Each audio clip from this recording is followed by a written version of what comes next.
One night, while I was planning revenge on my worst enemy, I went through an experience that cleansed me of all impure thoughts forever. I heard the windows in the living room start rattling like dishes in the sink. A cold feeling started to creep into my toes, making its way to the tips of my hair. I wildly looked around, but I was alone in the house. Then the dank, musty stench of dead fish permeated my nostrils, causing me to choke.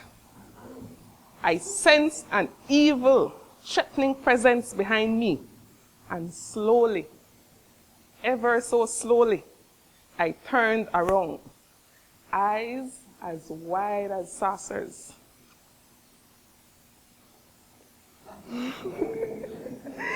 Every hair in my body standing straight. Standing straight. What I saw made my jaw drop. I started trembling violently. I felt a suspicious warmth coursing down my legs. The past owner of the house, who had been stabbed 20 times, then beheaded, stood just inside the doorstep, holding his mutilated and bloody head under his arm like a helmet. An eerie light was exploding from every one of those 20 holes. The vision took a step forward.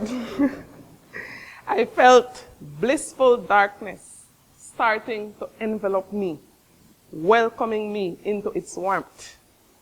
I finally collapsed into the mess I had made. Who did you choose to write about today?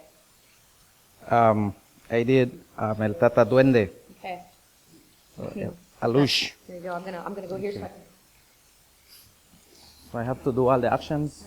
You can do however you want to do it. I'm ready. I don't know to do actions, but I'm gonna try. Okay, this is what I wrote about El Tata Duende. Long ago, in a beautiful town of Benqueviejo, there lived a creature who all knew by the name of El Tata Duende. He lived in a cave near the riverbank, which passed through the town. In those days, people used to describe El Tata Duende as being very short in size, who always had a huge sombrero or hat with him. It was also said that his feet were backwards and thumbless, both feet and hand. It was very difficult for me to believe it, since I had only heard about him but never seen him. I can recall one night while I was leaving my girlfriend's home after a 2-hour visit. On my way back home, I met with what I had known by imagination or storytelling. It was El Tata Duende. As I approached him, I felt how my entire body was shaking. Goosebumps were covering all my body. It was a very bright night. The moon was shining like the sun, daylight, and I could see El Tata Duende clearly. My dad had always warned me to never walk the streets too late at night, but I never listened to him. And that's where I got. Good. I can't wait to see where he goes next. Okay, my story is about the Tata Duende too. Okay, here goes. Have you heard of folk tales, roaming spirits, guardians?